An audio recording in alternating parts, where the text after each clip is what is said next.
9,30,000 কোটি টাকা নিয়ে যাচ্ছেন তারেক রহমান, মানে এমনভাবে বলা যে তারেক রহমান পকেটে করে নিয়ে যাচ্ছেন।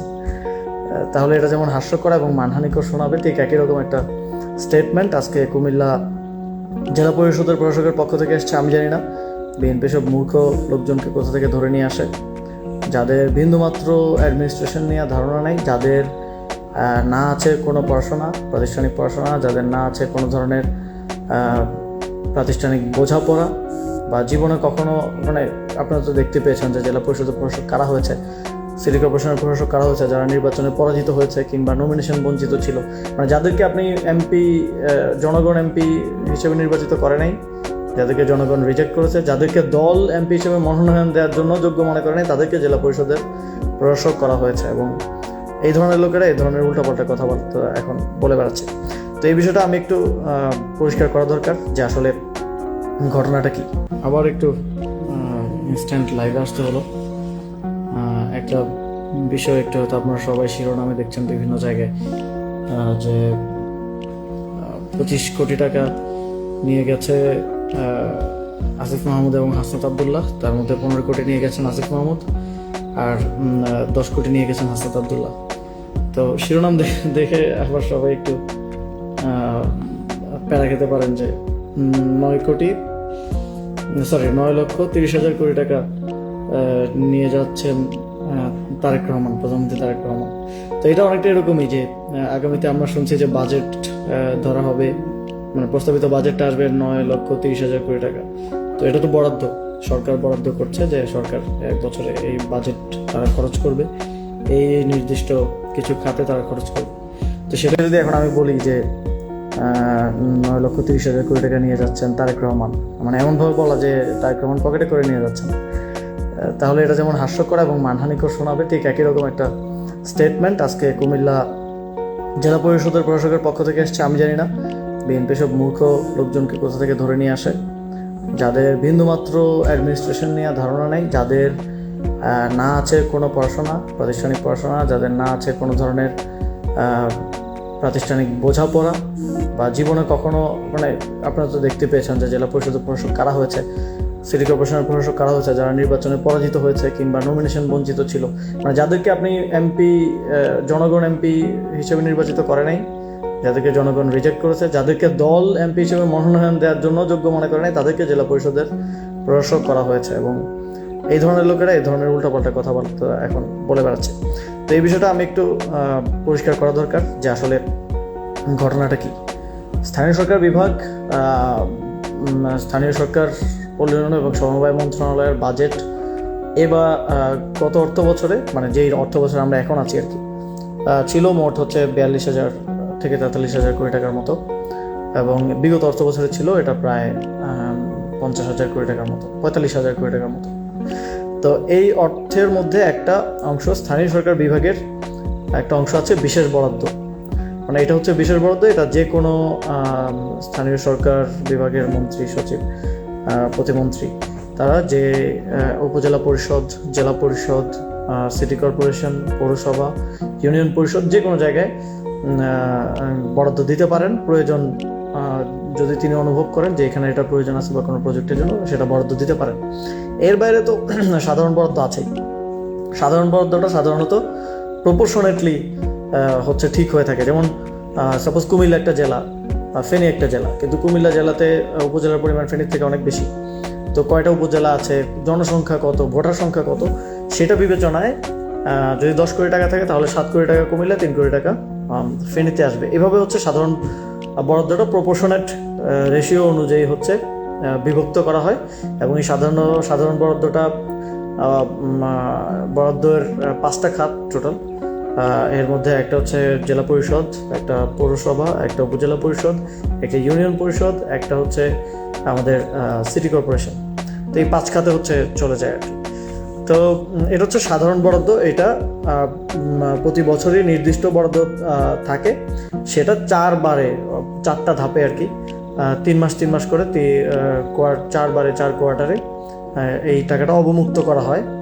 এবং পরবর্তী জেলা পরিষদের যিনি প্রশাসক থাকেন, অন্তর্বর্তী সরকারের সময় ছিলেন ডিসি পদাধিকার বলে, এখন তো প্রশাসক বিএনপি নিয়োগ দিয়েছে, অন্যান্য সময় নির্বাচিত জেলা পরিষদ চেয়ারম্যান থাকেন, তার সভাপতিত্বে একটা কমিটি আসলে নির্ধারণ করে যে খরচটা কিভাবে করা হবে, এই যে বরাদ্দটা আসলো এটা কিভাবে খরচ করা হবে এটা তারা বসে নির্ধারণ করেন এবং তারা সেটা পরবর্তীতে চূড়ান্ত প্রশাসনিক অনুমোদনের জন্য আবার মন্ত্রণালয়ে পাঠান, মন্ত্রণালয় সেটা অনুমোদন দেয়। তো এই ক্ষেত্রে যেটা উনি বলছেন, প্রথমত উনি একেবারেই কাঁচা একটা মিথ্যা কথা বলেছেন, সেটা হচ্ছে রাজস্ব খাত থেকে কারো এলাকায় কোনো ধরনের বরাদ্দ নিয়ে যাওয়ার কোনো সুযোগ নেই। রাজস্ব খাতের নিজস্ব একটা বছরের শুরুতেই জেলা পরিষদ ঠিক করা নেয় সে কোথায় কতটুকু খরচ করবে, এবং কিছুটা হয়তো বাজেট থাকে জেলা পরিষদের যিনি চেয়ারম্যান থাকেন বা প্রশাসক আছেন এখন, তার সে ইচ্ছা মতো সে কোথায় খরচ করবে সেটার জন্য হয়তো কিছুটা থাকে, সেখান থেকে নেওয়ার কোনো সুযোগ নেই। এটা রাজস্ব খাত না, এটা মূলত এডিপির যে বিশেষ বরাদ্দ থাকে সেই বিশেষ বরাদ্দের কথা উনি বলেছেন। তো উনি এটাকে রাজস্ব খাতের সাথে গুলিয়ে ফেলেছেন। এবং এই বিশেষ বরাদ্দটা দেয়া হয়েছে, এই বিশেষ বরাদ্দটা প্রায় 5টা খাতে। আমার যতদূর নলেজ আছে যে 1,125 কোটি অথবা 100 কোটি থেকে 125 কোটি খাত ভেদে ভিন্ন হয়।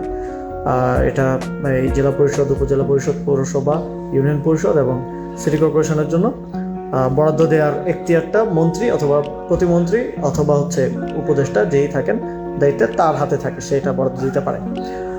এবং আমি যখন দায়িত্বে ছিলাম স্বাভাবিকভাবেই আমি সারা দেশেই এই বরাদ্দটা সাধারণত অন রিকোয়েস্ট দেওয়া হয়। এটার প্র্যাকটিস হচ্ছে অন রিকোয়েস্ট। তারপর অ্যাপ্লিকেশন আসে, অনেক সময় আপনারা অনেক অ্যাপ্লিকেশন করেন যে আমাদের বাড়ির পাশে বা গ্রামে এই রাস্তাটা করাটা খুব প্রয়োজন, জনগুরুত্বপূর্ণ বিবেচনায় ওই অ্যাপ্লিকেশনটা উপজেলা পরিষদে আপনারা দিয়ে থাকেন, মাঝে মধ্যে ইউনিয়ন পরিষদে দিয়ে থাকেন। সেখানে ইউনিয়ন পরিষদের চেয়ারম্যানের স্বাক্ষর কিংবা উপজেলা পরিষদের যে উপজেলা চেয়ারম্যান থাকেন কিংবা উপজেলা চেয়ারম্যানের অনুপস্থিতিতে প্রশাসক থাকেন, তাদের স্বাক্ষরে এটা মন্ত্রণালয়ের কাছে আসে। তো মন্ত্রণালয় এই অ্যাপ্লিকেশনগুলো একসাথে আর্কাইভ করে, একসাথে এটা তালিকা করা থাকে এবং ওই আর্কাইভটা থেকে উপদেষ্টা বা মন্ত্রী ওই অ্যাপ্লিকেশনের ভিত্তিতে বরাদ্দ দিয়ে থাকেন। আবার অনেক ক্ষেত্রে সাপোজ যে বরাদ্দ দেওয়া হচ্ছে এক জেলা থেকে বা এক উপজেলা থেকে কোনো অ্যাপ্লিকেশনই আসলো না, তো সেটাকে বরাদ্দ দেওয়া হবে না, সেখানেও একটা বরাদ্দ দিয়ে দেওয়া হয় যে 50 লাখ টাকা এই উপজেলায় বা এই জেলায় 5 কোটি টাকা। তো সেটা বরাদ্দ দেওয়া মানেই শেষ না, এটা বরাদ্দ দেওয়ার পরেও ওই উপজেলা বা জেলা পরিষদের যিনি প্রশাসক বা চেয়ারম্যান আছেন তার নেতৃত্বে একটা কমিটি থাকে, ওই কমিটি বসে ঠিক করে, বা তাদের কাছেও তো অনেক অ্যাপ্লিকেশন জমা থাকে, ওই কমিটি বসে ঠিক করে যে এই টাকাটা বিশেষ বরাদ্দ এসেছে, এই টাকাটা কোন কোন খাতে এবার খরচ করা হবে। তো কুমিল্লাতেও এরকম বরাদ্দ দেওয়া হয়েছে, সারা দেশেই বিভিন্ন জেলাতে বরাদ্দ দেওয়া হয়েছে এবং সেই বরাদ্দটা ওই সংশ্লিষ্ট যারা দায়িত্বশীল ছিলেন, ডিসিরা ছিলেন তখন, তারা বৈঠক করে তারা ঠিক করেছেন যে কোন খাতে তারা কত খরচ করবেন আর কি। তো আমি একটা এক্সাম্পল হিসেবে একটা গভর্নমেন্ট অর্ডার আমি একটু দেখালে এটা একটু ক্লিয়ার হবে যে আসলে এই খরচের বিষয়টা কীভাবে কী হলো। এটা ফেব্রুয়ারি 2025 মাসে অনুষ্ঠিত কুমিল্লা জেলা পরিষদের মাসিক সভার বিবরণী। সাধারণত যে খরচটা করা হয় সেটা এই যে মাসিক সভাগুলোতে সিদ্ধান্ত নেওয়া হয়, আর জেলা পরিষদের মাসিক সভার সভাপতিত্ব করেন অন্তর্বর্তী সরকারের সময় ডিসিরা যেহেতু প্রশাসক ছিলেন তারা করেছেন। সাধারণত জেলা পরিষদের চেয়ারম্যান করেন, এখন যেহেতু প্রশাসক আছেন এখন প্রশাসক করেন। প্রতি মাসেই এই মাসিক সভা হয়। তো এই একটা মাসিক সভার কার্য বিবরণী আমি একটু দেখাবো।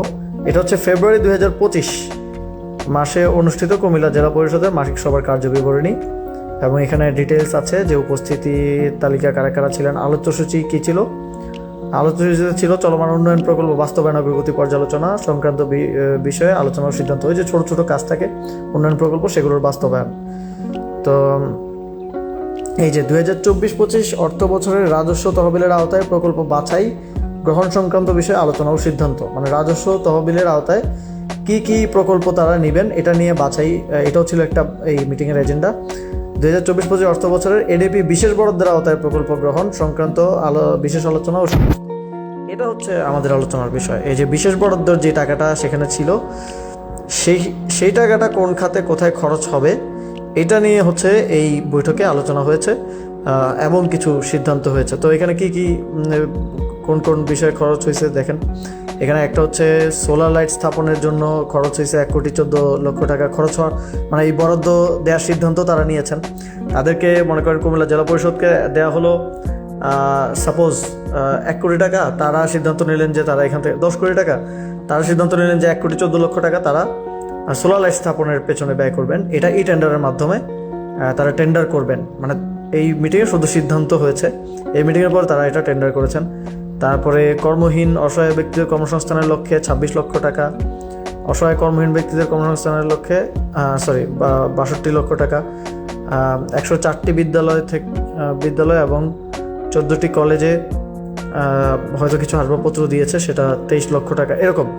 এরকম হচ্ছে এই যে প্রত্যেকটা খাত এবং কোন খাতে কত টাকা বরাদ্দ, এইটা এখানে পুরো তালিকাটা আছে। এই যে এখানে দেবিদ্বার পৌরসভার আছে, কুমিল্লা সদর ইউনিয়নের আছে, এখানে আরও বিভিন্ন ওই জায়গার আছে। এখানে এই যে সিটি কর্পোরেশনেও কোন খাতে কত খরচ হচ্ছে সেটা আছে। এই যে সিটি কর্পোরেশনে বিভিন্ন মসজিদে বরাদ্দ, তারা এখানে বসে সিদ্ধান্ত নিয়েছেন যে তারা এই অর্থের একটা অংশ বিভিন্ন মসজিদে বরাদ্দ দিবেন। এই যে মদিনা মসজিদ কুমিল্লা 8 নং ওয়ার্ড সিটি কর্পোরেশন 5 লক্ষ টাকা, এবং মসজিদে যে বরাদ্দটা যাচ্ছে সেটাও কিন্তু এই টেন্ডারিং প্রক্রিয়ার মধ্য দিয়ে এটা সম্পূর্ণ পিপিআর অনুযায়ী ব্যয় করতে হবে। এই টাকা আপনি কাউকে ক্যাশ হাতে দিতে পারবেন না, ক্যাশ মানে এই টাকাটা আপনাকে পিপিআর অনুযায়ী ব্যয় করতে হবে। যেই সাধারণত যেই প্রক্রিয়া টেন্ডার নিতে হয়, টেন্ডার নিয়ে সেখানে কাজ করে দিতে পারে জেলা পরিষদ, এবং পিএসসিও করা যায়। পিএসসিটা এটার ক্ষেত্রে হয়তো একটা নীতিমালা আছে যে 50%-এর বেশি পিএসসি করতে পারবে না, 50% প্রজেক্ট করতে হবে আর কি। তো এটা হচ্ছে এই যে কুমিল্লা আদর্শ সদরের বিভিন্ন মসজিদে বরাদ্দ, এই যে অধিকাংশই এখানে মসজিদে বরাদ্দ। তো এটা হচ্ছে একটা পেপার। তো এরকম আমার কাছে অনেকগুলো আছে, এই যে এখানে অনেকগুলোই আছে। প্রায় যে কুমিল্লাতে যা যা গেছে প্রায় অলমোস্ট, কুমিল্লার বাইরে হয়তো কয়েকটা থাকতে পারে। এই যে এটা হচ্ছে জুন মাসের কোথায় কোথায় কী খরচ করবে। এই যে 24 জুন 2025 খ্রিস্টাব্দ তারিখে অনুষ্ঠিত জেলা পরিষদের মাসিক সভায় খাতভিত্তিক গৃহীত প্রকল্প তালিকা। আমি আপনাদেরকে ফেব্রুয়ারি মাসেটা দেখালাম, আবার জুন মাসেরটা দেখাচ্ছি। এই যে জুন মাসে কোথায় কোথায় খরচ হয়েছে দেখেন। একটা মসজিদ সংস্কারের দাউদকান্দিতে 2 লাখ টাকা বরাদ্দ, 1.5 লাখ টাকা বরাদ্দ, এবং এই যে ই টেন্ডারের মাধ্যমে কিছু খরচ হয়েছে প্রকল্প কমিটির মাধ্যমে। এই যে এখানে নাঙ্গলকোট আছে, 14 গ্রাম আছে, হোমনা আছে, সদর দক্ষিণ উপজেলা আছে, বুড়িচং আছে, তিতাস সিটি কর্পোরেশন, এই সব কিছু মিলে 40 লক্ষ টাকা। এই যে এখানে আবার নাঙ্গলকোটের কিছু আছে, তারপরে বরুড়া আদর্শ সদর। আমি যেহেতু কুমিল্লা নিয়ে আলোচনা হচ্ছে সেজন্য কুমিল্লারগুলো দেখাচ্ছি। এর বাইরে সারা দেশেরই আছে, মানে সারা দেশেই ঠিক একই প্রক্রিয়ায় আসলে সিদ্ধান্তগুলো হয়। যিনি জেলা পরিষদের দায়িত্বশীল থাকেন তার নেতৃত্বে একটা প্রতি মাসে মাসিক সভা হয়, এবং মাসিক সভায় সিদ্ধান্ত হয় যে বিশেষ বরাদ্দ কিংবা রাজস্ব খাতের বরাদ্দ কোন খাতে খরচ হবে। তো এটা ইন্টারেস্টিংলি তিনি বলছেন যে আসিফ মাহমুদ এবং হাসান আবদুল্লাহ নিয়ে গেছেন। তো এই জন্য আমি ক্যাপশন দিলাম যে এই মাননীয় প্রধানমন্ত্রী তারেক রহমান মানে নিয়ে যাচ্ছেন। আসলে তিনি তো নিয়ে যাচ্ছেন না, তিনি মানে সরকার বাজেট প্রণয়ন করছে। এখন বাজেট প্রণয়ন করে যদি বলা হয় যে নিয়ে যাচ্ছেন, এটা খুবই ইন্টারেস্টিং যে বিএনপির একজন জেলা পরিষদের চেয়ারম্যান প্রশাসকের মতো জায়গায় একটা লোককে বসিয়েছে, তিনি আসলে নিয়ে যাওয়া এবং বরাদ্দ দেওয়ার মধ্যে পার্থক্যটা বোঝেন না। এবং এটার প্রক্রিয়া খরচের মানে কথাটা সাউন্ড লাইক যে আসিফ মাহমুদ 15 কোটি টাকা পকেটে করে নিয়ে গেছে আর হাসান আবদুল্লাহ 10 কোটি টাকা পকেটে করে নিয়ে গেছে। তাহলে এটা আমরা তো এভাবেই বলা উচিত, মানে তারা যেমন বলছে যে তাহলে 9,30,000 কোটি টাকা বিএনপি পকেটে করে নিয়ে যাচ্ছে। যাই হোক, এটা জোক সাইড। আসলে বিএনপির উচিত ছিল তারা যাদেরকে জেলা পরিষদের প্রশাসক নিয়োগ দিয়েছে তাদেরকে একটা ন্যূনতম ট্রেনিং দেয়া। মানে এটা আমার দেশের এসএসসি পাস কাউকেও যদি এরকম একটা দায়িত্ব দেওয়া হয়, তিনিও এতটুকু সহজ বিষয় বুঝবেন রাজস্ব খাত কোনটা বিশেষ বরাদ্দ খাত, এবং এটা খরচ কিভাবে হয়েছে, খরচের প্রসেস কি, এবং এই খরচের পুরো প্রসেসের সাথে আমি উপদেষ্টা থাকা অবস্থায় আমার সংশ্লিষ্টতার কোনো সুযোগ নেই, হাসান আবদুল্লাহ সংশ্লিষ্টতার কোনো সুযোগ নেই। এটা জেলা পরিষদ সিদ্ধান্ত নিয়েছে। জেলা পরিষদের মাসিক সভায় সিদ্ধান্ত হয়েছে, ডিসির সভাপতিত্বে এটা সিদ্ধান্ত হয়েছে। এখানে জেলা পরিষদের যারা অন্যান্য সদস্যরা আছেন তাদের অংশগ্রহণের সিদ্ধান্ত হয়েছে, এবং এটা খরচটাও হয়েছে প্রজেক্টের মাধ্যমে, প্রকল্পের মাধ্যমে। যে এখানে আপনারা দেখেছেন ই টেন্ডারের মাধ্যমে এই খরচটা নির্ধারণ, মানে খরচটা বাস্তবায়ন করা হয়েছে, যে একটা সাপোজ ওনাদের কাছে অ্যাপ্লিকেশন আছে যে একটা মসজিদে অজুখানা প্রয়োজন, অজুখানার জন্য গ্রামবাসী বা এলাকাবাসী অ্যাপ্লিকেশন করেছে, তো তারা মিটিংয়ে বসে সিদ্ধান্ত নিল যে ওকে এখানে অজুখানা করে দেওয়ার জন্য আমরা একটা 3 লক্ষ টাকার একটা টেন্ডার করব। তো এই টেন্ডারের মাধ্যমে সেই মসজিদে খরচ হয়েছে। এটাকে জেলা প্রশাসক বলছেন যে হাসান আবদুল্লাহ নিয়ে গেছেন, আসিফ মাহমুদ নিয়ে গেছেন। তো আমি বিএনপির প্রতি আমাদের প্রধানমন্ত্রী তারেক রহমানের প্রতিও আহ্বান জানাবো, আপনারা এদেরকে একটু শিক্ষা দীক্ষা দেন, একটু লার্নিং আমার মনে হয় প্রয়োজন, বিন্দুমাত্র একদম ন্যূনতম লার্নিং প্রয়োজন। কোনটা রাজস্ব খাত, কোনটা বিশেষ বরাদ্দ, এতটুকু যদি না বোঝে তাহলে এসব লোক দিয়ে আপনারা কি দেশ চালাবেন, কি জেলা চালাবেন, কি এটা জাতি হিসেবে আমাদের জন্য অত্যন্ত লজ্জাজনক যে এরকম লোকেরা হচ্ছে এরকম গুরুত্বপূর্ণ জায়গায় তারা বসে আছে, তারা দায়িত্ব পালন করছে এবং আমাদেরকে এটা দেখতে হচ্ছে। এবং এটা এক ধরনের হ্যারাসমেন্টের মতো হলো, এক ধরনের মানহানি করা হলো হাসান আবদুল্লাহর এবং আমার এই ধরনের বক্তব্য দেওয়ার মাধ্যমে। কারণ আজকে আমি লাইভটা করতেছি, জানি না কতজন মানুষ দেখছে। তার বক্তব্যটা কিন্তু নিউজের মাধ্যমে প্রথম আলো নিউজ করেছে, অলমোস্ট সবগুলা পত্রিকায় এবং মিডিয়ায় নিউজ করেছে। যিনি এই কুমিল্লা জেলা পরিষদের প্রশাসক যিনি বক্তব্যটা দিয়েছেন, তিনি এটা ক্লিয়ার করবেন এবং তিনি যদি না করেন তাহলে আসলে এটা আমাদেরকে মানহানির জন্য কোনো লিগ্যাল ব্যবস্থার দিকে আসলে যেতে হবে। কারণ অনেক এনাফ ইজ এনাফ, প্রতিদিন এই ধরনের বক্তব্য, প্রতিদিন এই ধরনের বিষয় নিয়ে কথা বলতে হয়, এটা অত্যন্ত লজ্জাজনক। জাস্ট বিকজ অফ তাদের এই প্রতিষ্ঠান সম্পর্কে, এই সরকার কিভাবে চালাতে হয়, মন্ত্রণালয়, জেলা পরিষদ সম্পর্কে কোনো বেসিক ধারণা নাই, বরাদ্দ সম্পর্কে কোনো ধারণা নাই, রাজস্ব খাত কোনটা, বিশেষ বরাদ্দ খাত কোনটা, তাদের নলেজের অভাবের কারণে আমাদেরকে এই জিনিসগুলো প্রতিদিন দেখা যায় ফেস করতে হচ্ছে, জবাব দিতে হচ্ছে, আর টাইম নষ্ট হচ্ছে, মানহানি হচ্ছে। তো আমি আহ্বান জানাবো যে জেলা পরিষদের যিনি প্রশাসক আছেন, আপনি এই বক্তব্যটা স্পষ্ট করবেন। যদি না করেন তাহলে আমাদেরকে আইনি ব্যবস্থার দিকে যেতে হবে। আর বাংলাদেশের নাগরিকদের প্রতিও আমার আহ্বান থাকবে যে একটু আপনারা অবশ্যই সচেতন, তবে এই ধরনের কিছু আসলে প্রথমে এটা শেয়ার দেওয়া বা ছড়িয়ে দেওয়ার থেকে আগে একটু ক্রস চেক করা যে এই কথাটা কীভাবে বলছে বা হাউ থিংস ওয়ার্ক।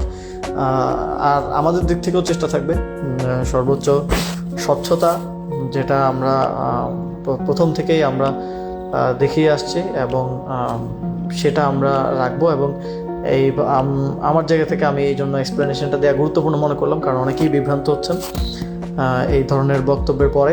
আমি আশা করব তিনি তার বক্তব্য সংশোধন করবেন, অন্যথায় আমাদেরকে আসলে আইনি পদক্ষেপের দিকে যেতে হতে পারে। তো অনেক ধন্যবাদ যারা ছিলেন, কষ্ট করে সময় দিয়েছেন, দেখেছেন। একটা রিকোয়েস্ট থাকবে যে আসলে অনেকের কাছেই পৌঁছে দেওয়া হয়েছে এই মেসেজটা, যে বা এই নিউজটা অনেকের কাছেই পৌঁছে গেছে, যেহেতু অনেক জায়গায় নিউজ হয়েছে, কিন্তু আমার এই এক্সপ্লেনেশনটা পৌঁছে দেওয়ার ক্ষেত্রে আপনারা একটু সহযোগিতা করবেন, যারা দেখেছেন একটু যদি সম্ভব হয় শেয়ার করার চেষ্টা করবেন। ওকে, সকলকে অনেক অনেক ধন্যবাদ। যদি এই সংক্রান্ত কোনো ফার্দার কোশ্চেন থাকে, আমি এর আগের বারও বলেছিলাম যে প্রতিমন্ত্রী শাহ আলম সাহেবকে যে যদি কোনো কিছু নিয়ে মনে হয় যে এটাতে হচ্ছে, তাহলে আমরা তো দায়িত্ব পালন করে এসেছি, আমাদেরকে চাইলে ডাকতে পারেন, এটা কোনো সমস্যা নেই। ইয়াতে আমেরিকাতে এখনও নির্বাচনের পরে নতুন প্রেসিডেন্ট দায়িত্ব নেওয়ার পরে তিনি আগের প্রেসিডেন্টের সাথে বসেন, এটা একটা কন্টিনিউয়েশনের ব্যাপার আছে, যে আগের অ্যাডমিনিস্ট্রেশন কীভাবে কাজ করছে সেটা বোঝারও একটা ব্যাপার আছে। তো এটা আপনারা বসতে পারেন আমাদের সাথে, কোনো ব্যাপারে আরও অধিকতর স্পষ্টতা প্রয়োজন হলে বা কিছু বুঝতে না পারলে, বা যদি মনে হয় যে এটা আমি ভুল করছি বা ভুল হয়ে থাকতে পারে, তাহলে এটা উই হ্যাভ এ এক্সপ্লেনেশন, বা ওই সময় যারা অ্যাডমিনিস্ট্রেশনের দায়িত্ব পালন করেছেন তাদের কাছেও এক্সপ্লেনেশন আছে, আপনারা বসতে পারেন।